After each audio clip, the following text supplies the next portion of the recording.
Let's talk about kids and this great reset.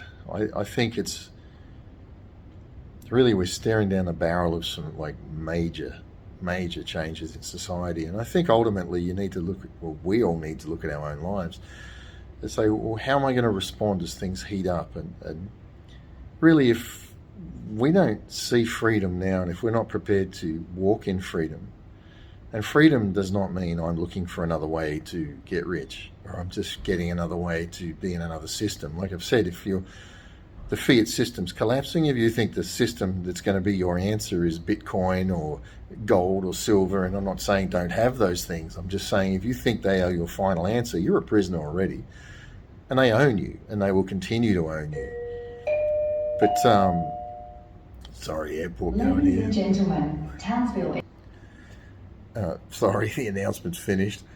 Yeah, if you're a slave to those systems, then they are going to own you, because one way or another you're going to be coerced into it because you want to be able to try to keep your way of life, and ultimately you're going to dance with the devil and you're going to sell your soul to it.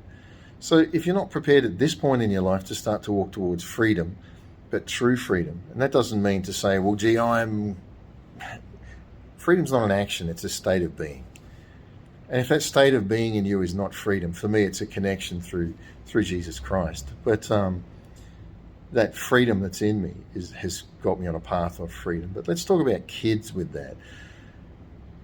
I think for my kids, and I have 8 children, so it's all from the one ex-wife now.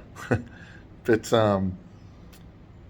they're at various stages of their journey, but one of the things I'm doing with my children is equipping them to stand on their own 2 feet.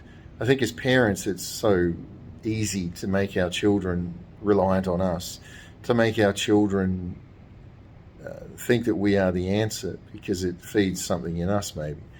But there's another mindset of freedom where we're saying, you know what, you are free. And as I've freed my children, I'm finding they're coming back on their own 2 feet, and now I'm mentoring them into what there is for their life, how to be self-sufficient, how to proceed with things in life that they would not have been able to do otherwise. And I think this is an opportune time to equip and train our children that I am not your answer.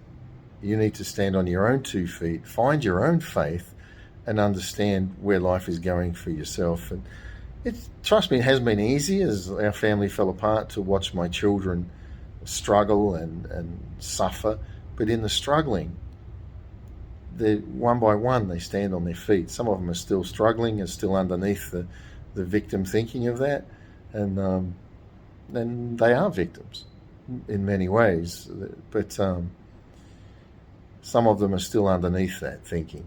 And others have come out of it. And one of my sons said to me, Dad, I thank you that you gave me the example of not being a victim, not thinking like a victim, even when you're a victim.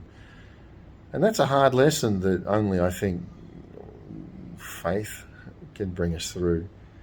But I want to encourage you today with your children, because we're all concerned. Where are our kids going to go with this happening, and what's the future going to look like? Start to allow your children the freedom to make mistakes. Allow your children the freedom to find their own feet, and know that, you know, I at the start of this, I had a dear friend that said to me, I have a dear friend that said to me, Scott, one day your children are going to grow older and go off with their own lives anyway. He said, if you make your whole life your kids, you're going to be left alone.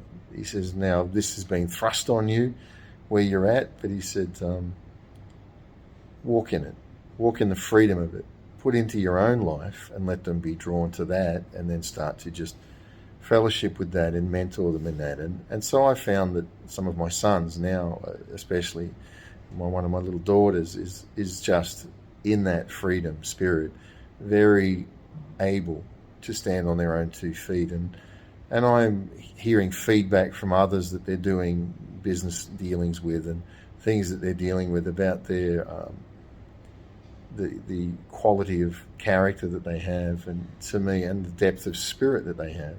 And to me, that's very encouraging as a father. Very encouraging with what we're facing with this Antichrist spirit that's rising up. So think about your kids. And if your whole attitude in life has been money, and money is the answer to everything, then you're feeding your kids to another system anyway, and you won't survive. You'll come under it. You will take a digital ID, and you will take the mark, and you will conform to what they want. Sorry, more announcements on the airport here. But yeah, if your life has been all about money, and continues to be all about money, and continues to be about trying to maintain your way of life that's financially where it is, and money is your focus. I like to say money follows gifts. Gifts don't follow money. And if you're trying to make it happen, then you're feeding that into your children, and your children will think that, well, I'll sell out my soul to the system to get what I need. You've had an invitation for freedom. You're walking in freedom, hopefully, and making those changes. Financial freedom, like I've said, if you think there's such a thing, well, you've realised that the financial freedom is really saying you're going to be a product of the system and do as the system tells you.